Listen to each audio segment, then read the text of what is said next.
Hey guys, I'm SDN Wolf and welcome back to the channel, and the information train just keeps rolling on. This time we've got a new developer journal dedicated to the new franchise mode, an entirely new mode to the Planet universe. And the two people they've brought in this time to kind of guide us through this a little bit. This is one of those developer journals though where kind of it's almost left more questions than answers. So I think you'll understand when we kind of jump into this. But the game director is on for this one, Piers Jackson, which I suspect is a man with a tremendous amount of pressure on his shoulders. 20 days before the beta, Shantae, Debo, like all the Europeans call it beta. Are you ready for the beta? I don't know. Everybody I know here, we call it beta. Beta. They call it beta. Are we ready for the beta? But they've got Piers Jackson and principal designer Jim Stimson. And let's just jump right in. And Jim starts out with franchise mode is our new online mode for Planet Zoo. A franchise allows you to open up a series of connected zoos all over the globe. As you open your zoos on different continents and in different biomes, you'll face different challenges in each with the temperature and the weather. So I'm thinking our little mode, our little, probably our main screen will be more or less like the Planet Coaster screen with the globe where you can see all your Steam friends. That's kind of another kind of question that I've kind of wondered about this as I read through this earlier. How are we going to pick, I wonder how, is it going to be Steam integrated, I assume? Or are you going to be able to trade am I going to be able to say I wanted to trade a rhinoceros with Beyond Drew? Am I going to be able to tell him that I want him to take this rhinoceros? Or is it going to be more like an open market type situation where you have to send it to the franchise market and anyone can just pick up your animal? And are you going to be able to keep tabs how things are going with it?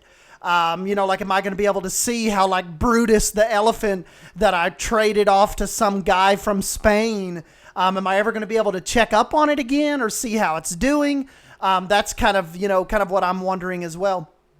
And Piers goes on to say, in career mode, you take on the role of a zoo manager and follow a narrative. In franchise mode, you start from scratch and can build your franchise the way you want to. With only a small amount of cash, you'll have to make decisions about how you're going to grow your zoos, balancing the economic needs of the zoo with the welfare needs of your animals. And then Jim said, yes, the economy is slightly different as well. While cash is local to a zoo, our secondary currency of conservation credits are franchise-wide. So you can earn them in one zoo, but spend them in another. We'll talk more about these further down. We have also introduced a new type of objective, community challenges. These are where you'll need to work together with other players to achieve a global goal, which could be something like release African elephants to the wild. So this is another thing too that kind of might mess up you introverts out there. Is this working community challenges? Is it stranger danger, or are you going to be able to pick your friends that you want to do these community challenges with? So that's kind of another thing about this franchise mode. I'm kind of wondering about. Piers says one of the key differences with franchise mode is it's an always online experience, and this opens up the possibility of trading animals with other players' franchises. We built trading in Planet Zoo to simulate the activity that real-world zoos undertake in maintaining stud books and moving animals between zoos to maintain genetic diversity. Blah. In Planet Zoo, trading allows you to list your animals in a trade center. Other players can then purchase and adopt your animals to add to their own collection and help maintain their genetic diversity. Naturally, you can also choose to adopt animals from other players' franchises to further your zoo as well. So that kind of leads back to, I'm wondering as far as our trade list goes, open market, or are there going to be private servers? The one thing that just kind of worries me a little bit about the online experience with the franchise mode is you know how some of these games go, like with launch day servers. Not sure, that usually doesn't lend itself really well. Normally the servers, like when these companies set up these servers, they are way just, it's like they don't thoroughly prepare for the amount of traffic that's going to hit them. And I just see a lot of posts coming out saying franchise mode will be delayed while we blah, blah, blah. So I don't know about the always online thing. It's like I said, maybe they'll have their server capacity, ready to go. Maybe it won't be an issue at all. I mean, we know they've got tons of experience as far as Elite Dangerous goes and, maintaining these servers. So I don't know, maybe they've already got the leg up on it and they know kind of where they need to be on launch day with that. So Jim goes on to say trading animals with other players is great for expanding your zoo and can be used as a great source of income too.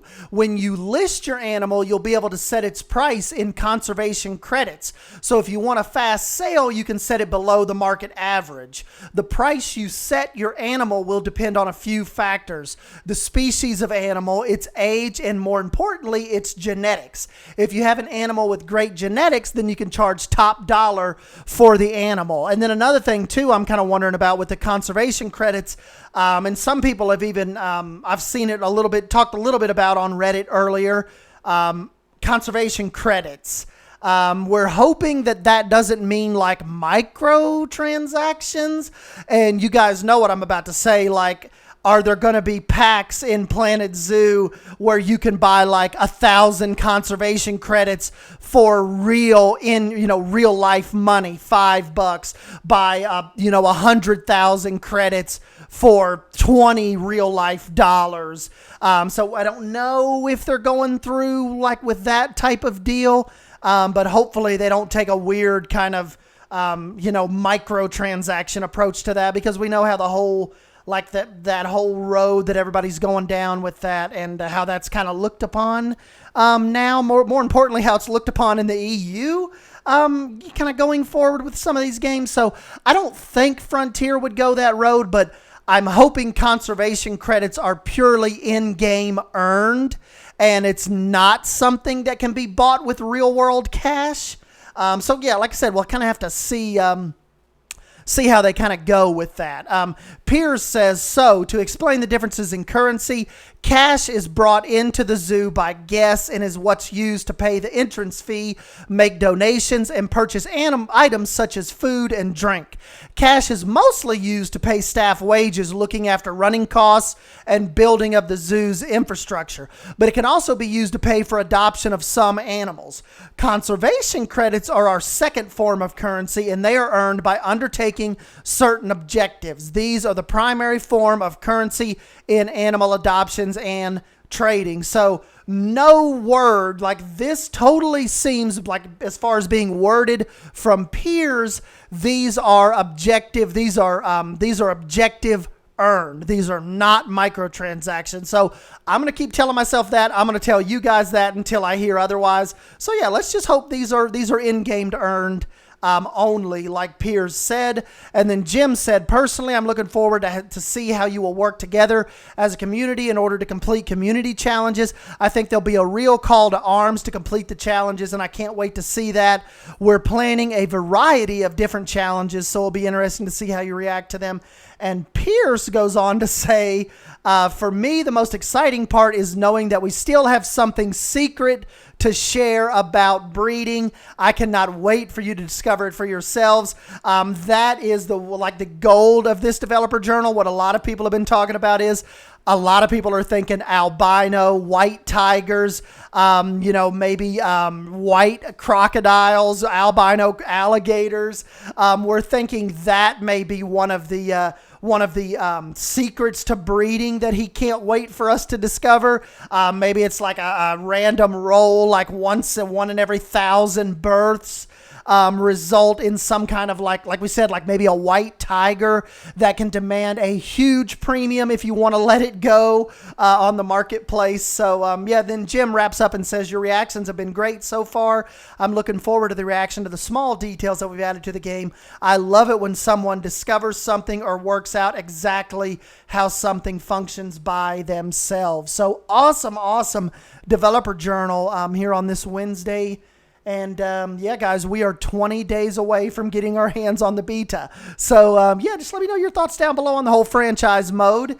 And don't forget to subscribe and keep it right here for all your Planet Coaster news. And I will be getting my hands on the beta as well.